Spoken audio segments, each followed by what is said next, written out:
I will be already looking into test review. Number two, one of the things that you will be doing in the test is determining an archetype of a character. In addition to that, you should also be able to classify characters as round or flat, or dynamic or static. Okay? Let's very briefly talk about Old Man at the Bridge, which is the story that you were assigned last week before we move on to today's lesson.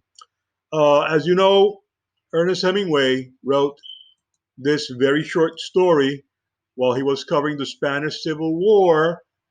Uh, there are two characters in this story, basically. Who are they? You can tell me who they are. It does not give names, right? It does not give names. What? You were saying? I'm sorry.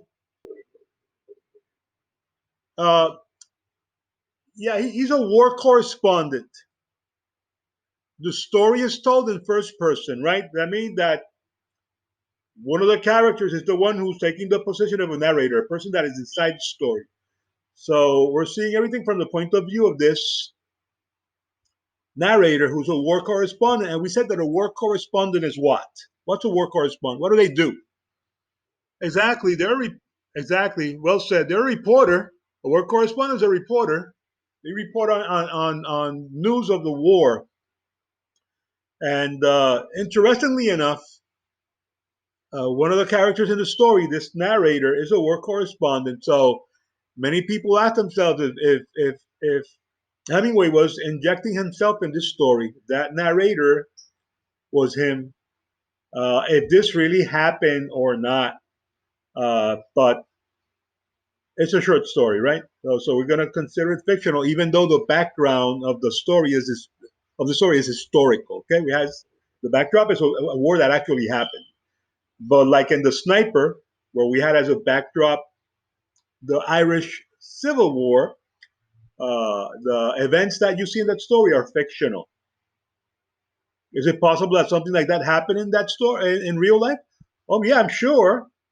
But that story, that particular story, was the product of the imagination of the author, right? Of Flannery. In this case, we're assuming that's a product of the imagination of Ernest Hemingway. What's the conflict in this story? What's going on?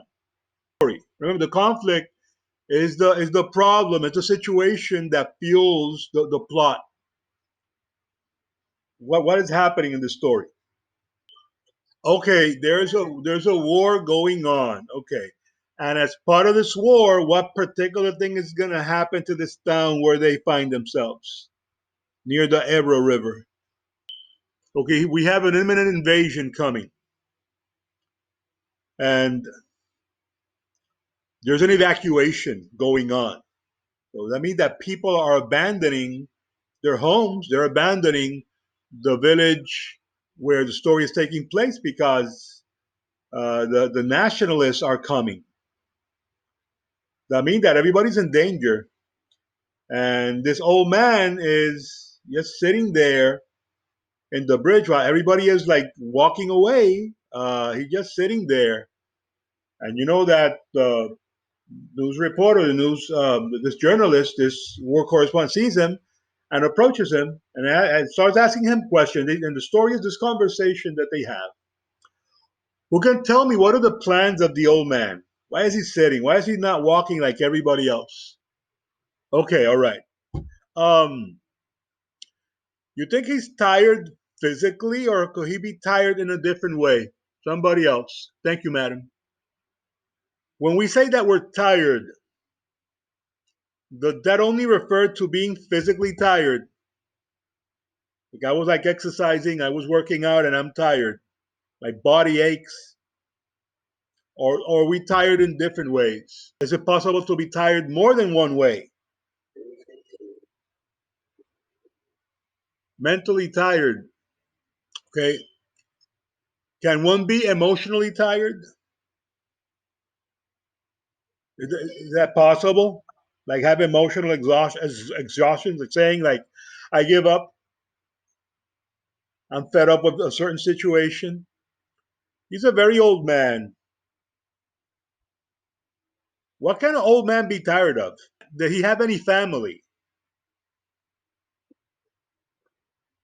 Did he have any type of companionship? What were the animals?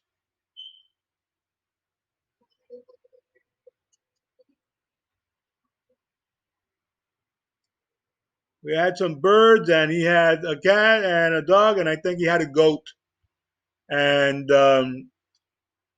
he said, I can't take care of him anymore because I can barely walk. The man is concerned about the goat.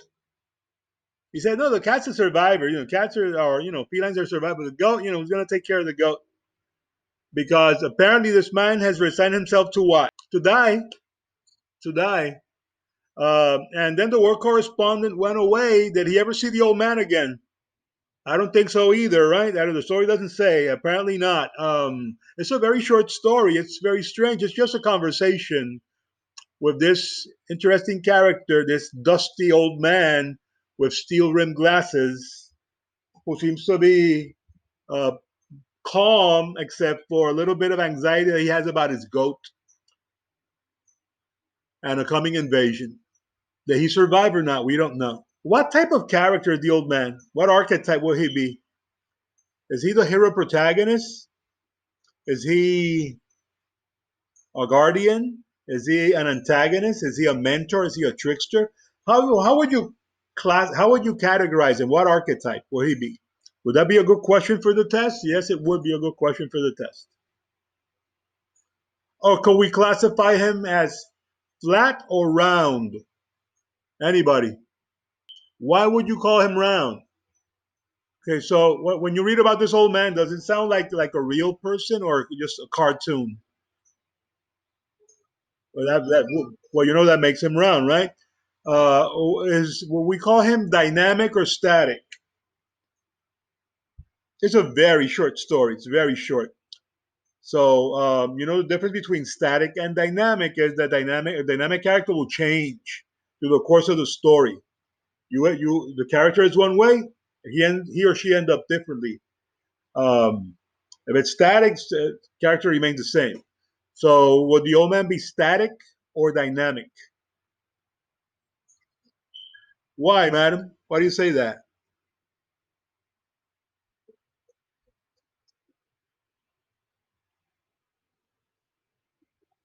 You know what? I will completely agree with you, madam. I will completely agree with you. I would say that he is static. The story is not long enough to develop him. The story is like a snapshot. It's like a picture. That's how short it is. We don't. This character is not developed enough to see any type of change. He's basically the same person. He has already gone through his story arc probably, and we see him when he has already resignated to his fate. What I have not heard from you guys if he is a particular archetype or not. I have not heard that yet. Okay, I'm gonna let that stew for a while, and maybe in the test review next week, someone will give me the answer. But I'm gonna let it stew there because I don't want to think for you guys. I respect you too much for that, and God gave all of you a brain, right? And you can figure it out. So in the test review, we'll see. If you don't want to give me an answer now, okay? All right. So let's move from the story to today's story. But today's story is going to be a lot more fun. This is a story that has been adapted to films by students many, many, many times. The last time it was portrayed in a film was by the students that are now in 10th grade. I find it very endearing. And today's story is titled "Thank You, Ma'am," and it takes place in Harlem. Has anybody here heard of Harlem? Have you been to Manhattan? Have you been to New York City? Okay, well, New York City, remember, did not say like the Bronx or Brooklyn, or I'm talking Manhattan. You know that Manhattan is an island. And Manhattan, if you go to Manhattan, Manhattan is like a little microcosm. It's like has like blocks that are like a representative of different countries of the world.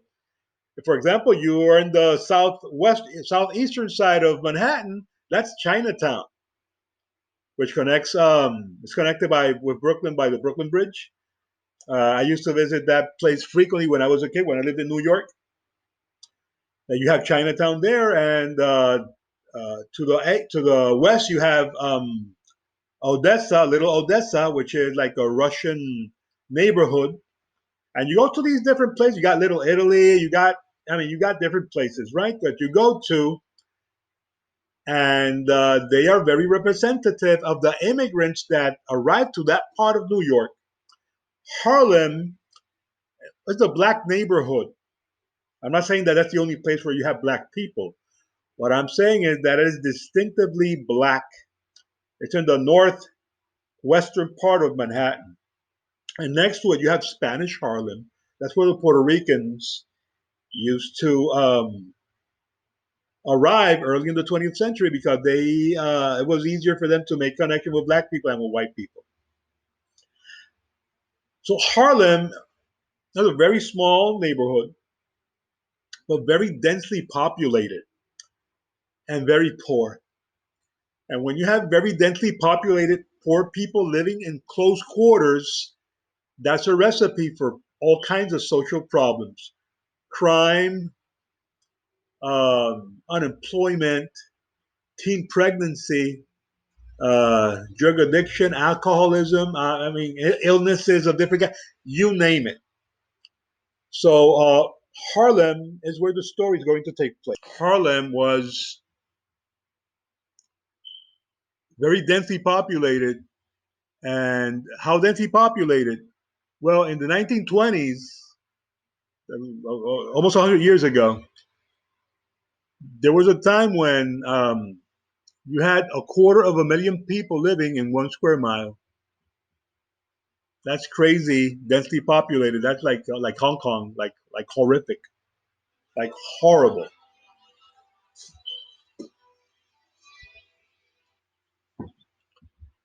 And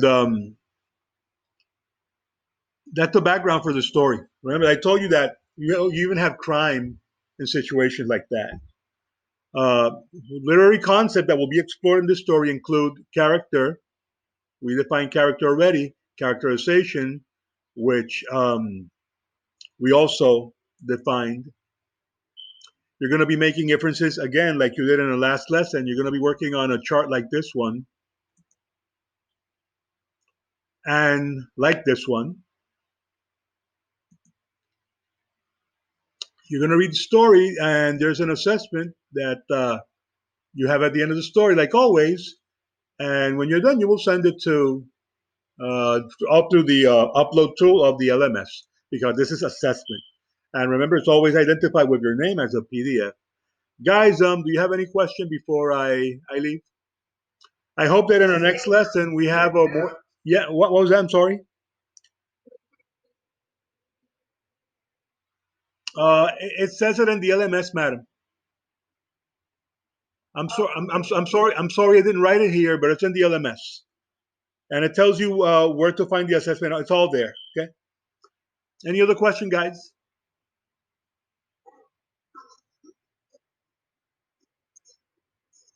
Well, you know that assessments are always due before the next lesson. You know that, right?